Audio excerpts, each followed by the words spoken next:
이병철은 삼성그룹과 CJ그룹, 중앙일보를 창업한 대한민국의 대표 기업인이야. 1910년에 태어나 향년 77세로 세상을 떠난 그는 삼성상회, 삼성물산을 시작으로 삼성그룹의 기반을 닦았으며 지금의 최상위권 대기업인 CJ그룹, 신세계그룹 모두 이병철을 1세대로 하여 비롯되었다고 볼 수 있어. 1.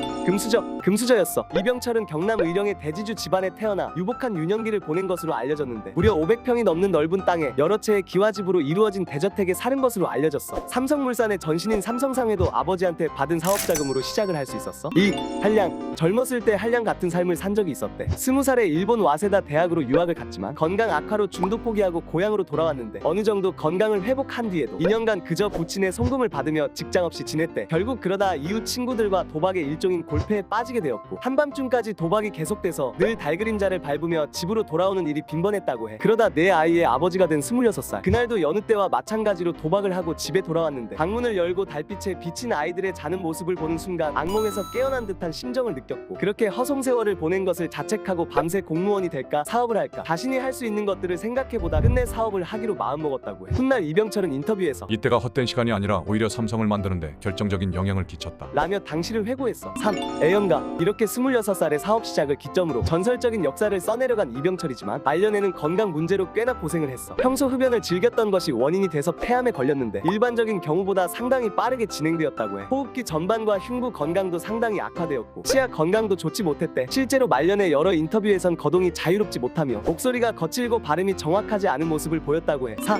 유전병. 여담으로 폐암은 유전될 수 있는데 그의 아들인 이건희 역시 폐질환과 심근경색으로 사망했어. 또 이병철의 대를 잇는 삼성가에는 일반인보다 약한 폐와 샤르코마리투스 병이 유전으로 전해진다고 하는데 이게 무슨 병이냐면 말초신경의 정상적인 발달이 저하돼서 손이 굽고 마비가 오게 되는 병이라고 해. 그래서 이건희는 삼성의료원에 입원 전까지 겨울에는 주로 하와이 별장으로 떠났고 이재용도 집 공기 상태가 하와이 별장에 준할 만큼 맑게 해놓는다는 소문도 있어. 5. 재벌집 막내 아들. 2022년 화제의 드라마 재벌집 막내 아들. 1980년대 후반부터 2000년대 초까지 실제 대한민국 경제사를 모티브로 삼은 점이 특히 주목받으며 숱한 명대사를 남겼는데 그중 요리사에게 대뜸 초밥 밥알이 몇 개고 라고 물은 장면은 실제 이병철 회장과 이병환 신라호텔 셰프 사이에서 오간 대화를 재구성한 거래. 드라마에서 소개가 안 된 부분이 있는데 이병철 회장은 초밥의 밥알 개수를 알려준 뒤 이 셰프에게 이런 말을 남겼다고 해. 배움의 길에는 끝이 없다 이건. 이 말을 명심해라. 고개를 숙인 조리부장 이병환은 이후 끊임없이 배우고 노력한 끝에 신라호텔의 한식과 양식, 중식, 제과 분야까지 총괄하는 셰프로 거듭났대. 이건희 회장은 취임식에서 한 가지 약속을 했어. 삼성을 세계적인 초인류 기업으로 성장시킬 것입니다. 그리고 삼성그룹이 변화와 혁신의 기로에 놓였을 때도 이런 명언을 남겼지. 바꾸려면 철저히 바꿔. 극단적으로 얘기해. 농담이 아니야. 마누라 자식 빼는 건 다 바꿔봐. 삼성그룹 총수이자 삼성전자 회장을 역임한 대한민국의 대표 기업인 이건희에 대해서 알아볼게.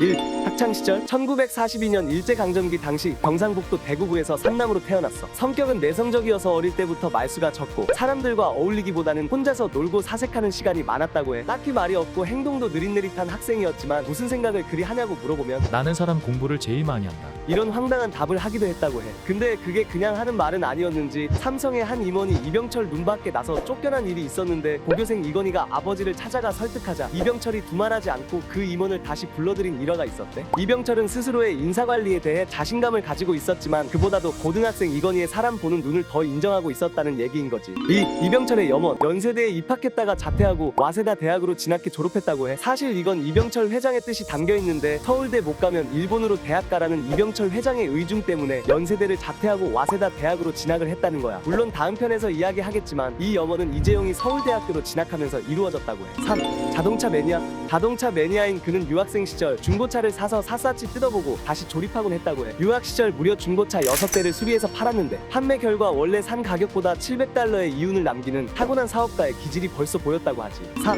워커홀릭. 이건희는 퇴근 후에 사람들과 어울려 술 마시고 놀지 않았다고 해. 그럴 시간에 주로 기술 관련 서적을 탐독하거나 전자제품, 각종 기계류를 분해하고 조립하면서 연구를 거듭했다고 하는데 혼자 해결하기 어려운 문제는 관련 전문가들을 집으로 불러다 가르침을 청했다고 하니 삼성을 초일류로 만들겠다는 취임사는 그냥 내뱉은 말이 아니라는 거지. 5. 전자제품 도사. 그의 한남동 자택을 자주 찾는 최측근에 의하면 이 회장의 서재엔 미래과학, 전자, 항공, 자동차 등 이 공학 관련 서적이 질비하게 꽂혀 있는데 그 책들은 이 회장이 직접 한 권 골라 몰라 읽은 것 같았다. 라고 말했는데 이 덕분에 웬만한 전자제품은 통할 만한 부품의 기능 차이까지 꿰뚫었다고 하더라고. 국산 제품과 외국산 제품을 갖다 놓고 부품 하나하나를 비교하며 품질 격차의 원인이 된 부품을 밝혀낸 뒤 계열사 기술 담당 임원을 불러 그것을 쥐어주기도 했대. 역시 창업주를 뛰어넘은 제2의 창업주란 말이 괜히 나오는 게 아닌 것 같아. 가장 많이 회자되는 그의 명언으로 영상 마무리할게. 바꾸고 싶은 사람만 바뀌어.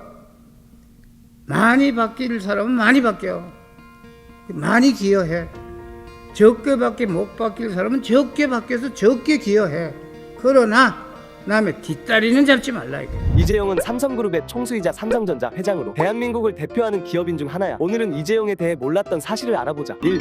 삼성가의 염원. 첫째 아들 이맹희는 도쿄농업대학, 둘째 아들 이창희는 가쿠슈인대학, 셋째 아들 이건희는 연세대 진학한 뒤 와세다 대학에 들어갔어. 전해지는 말에 따르면 현대 정주영 회장은 사석에서 이병철이 아들은 서울대 못 갔잖아. 하며 득이만만 했고 그 자부심을 가능하게 해준 아들 정몽준을 특별히 아꼈다고 해. 어쨌든 삼성가에서는 서울대 입학이 염원이었는데 그토록 바라던 꿈을 이루게 해준 게 바로 이재용 회장이야. 이재용은 서울대학교 87학번으로 입학한 것으로 알려졌어. 2. 대학생활. 서울대 동양사학과에 진학을 했다고 해. 좀 뜬금없기도 한데 이는 할아버지 이병철의 뜻으로 알려졌어. 경영학은 나중에도 금방 배울 수 있기 때문에 인간을 이해하는 폭을 넓힐 수 있는 인문학을 전공하라. 라고 말했거든. 입학 후 재벌 3세 도련님과는 다른 행보를 이어가는데 흠모하던 여학생과 연애도 해보고 MT도 빠지지 않고 참석하는 듯 평범한 20대 대학생의 모습을 이어갔다고 해. 80년대 당시는 학생운동이 활발했던 시기였는데 특히 입학했던 동양사학과는 운동권으로 유명했다고 해. 87년 6월 항쟁 당시 시위에 참가해 최루탄 맛도 경험하고 전방 입소 거부 투쟁에 동참하기도 하는 등 재벌가 3세로서 상당한 용기가 필요한 행보를 이어갔다고 해. 3. 국대 출신. 20대 때 승마 선수로 활동하면서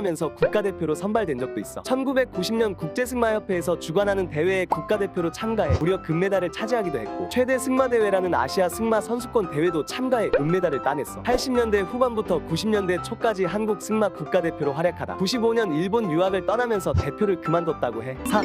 야구광. 엄청난 야구광으로 알려졌어. 10개 구단 오너 중에서 야구장 방문이 가장 잦은 사람 중 하나였거든. 잠실 야구장에 삼성 라이온즈 경기가 있으면 1년에 두세 번은 잠실을 찾고 한국 시리즈 때는 시간 나는 대로 잠실구장을 찾았을 정도였다고 해. 물론 회장으로 올라선 2020년대부터는 모습을 잘 드러내지 않고 있다고 하지만 삼성 라이온즈에 대한 애정이 남달라서 경기 결과가 좋은 날이면 선수단에게 삼성전자 최신 제품이나 보너스를 챙겨준 경우도 꽤 있었다고 전해지고 있어. 5. 프로 우참러. 대한민국을 발칵 뒤집은 국정농단 사태는 다들 기억할 거야. 한나라에 존폐가 걸린 중대한 사안인 만큼 청문회까지 수차례 열렸는데 이때 대한민국의 내로라 하는 재벌 그룹의 총수들이 모인 자리에 이재용도 참석한 적이 있었어. 당시 청문회장은 무책임한 발뺌과 의미 없는 호통만 난무해서 엄청난 짤과 패러디를 양산해냈지. 대통령과 30분간 독대하며 창조경제 이야기를 했다고 말하자. 대통령은요 그 주제에 대해 30분간 이야기할 지식이 없으세요. 라는 극딜을 듣고 우참 챌린지를 하는 모습을 보이는 등 이재용 우참 짤은 지금도 레전드로 남으며 저런 상황에서 웃음을 참다니 과연 대기업 총수답다는 드립이 나오기도 했어. 1. 삼성가 장녀. 이부진은 이건희 회장과 홍나희 관장 사이에서 장녀로 태어났어. 덕분에 일찍부터 세간의 주목을 받았지. 연세대 졸업 후 삼성복지재단에서 직장생활을 시작해 삼성전자 전략기획실 과장, 호텔신라 기획부 부장을 거쳐 2010년 호텔신라 대표이사로 선임되었어. 이부진이 처음 호텔신라에 입사하고 부장으로 일을 시작했을 당시 이건희가 직접 호텔에 한 달 가까이 숙박하면서 신경을 많이 써줬다고 해. 이건희 회장이 이렇게 대놓고 자기 자식한테 힘을 실어준 사례는 없는 것으로 알려져 있어. 2. 이자만 300억. 이건희 회장으로부터 재산을 3조 9천억 원 물려받았는데 2025년까지 총 6회에 걸쳐 상속세를 납부할 예정이라고 해. 상속세만 2조 6천억 원에 달한다고 하는데 연간 이자로 내야 하는 액수만 무려 324억에 달한대. 현타원의 크크. 3. 아버지를 닮은 딸. 이부진은 이건희 회장을 가장 닮은 자식이라는 말이 있을 정도로 성격이나 경영 스타일이 아버지와 비슷하다고 해. 삼성그룹의 핵심 계열사인 삼성전자는 오빠인 이재용에게 넘어갔지만 이부진은 현재 경영을 맡고 있는 신라 호텔을 넘어 영역을 확장해 나갈 것이라 예측하고 있어. 취임한 후 10년 넘게 추진하고 있는 수건 사업으로 3천억 규모의 전통 한옥 호텔을 짓고 있는데 공사가 몇 번이나 지연됐지만 결국 올해 5월을 완공 예정일로 잡고 있다고 해. 4. 드라마 속 여주인공. 전 남편 이무재와의 결혼은 당시 큰 화제가 되기도 했어. 이무재는 1995년 삼성물산에 입사한 지극히 평범한 평사원이었거든. 재벌가 딸과 평사원의 결혼은 그야말로 드라마에서 나올 법한 일이었지. 부모인 이건희와 홍나희는 두 사람의 교제를 완강히 반대했고 이에 이부진은 단식 투쟁을 벌이기까지 했다고 해. 딸 사랑이 지극한 이건희 회장은 대단히 충격을 받았으며 결국 뚝심과 근성으로 모든 친지들을 찾아다니며 설득하여 결혼에 골인했다고 알려져 있어. 그런데 후에 이혼 소송 중에 이무재는 이러한 이야기는 삼성 홍보실에 의해 조작된 것이라고 주장했어. 본래 이무재는 이건희 회장과 이부진의 경호를 맡은 경호원으로 일했고 이때 이부진이 이근이 삼성과의 유전병인 샤르코 마리 투스병으로 몸이 안 좋아 자신을 곁에서 수행하던 이무제에게 심적으로 의존했고, 그러다가 둘의 관계는 연인으로 발전했다고 해. 5.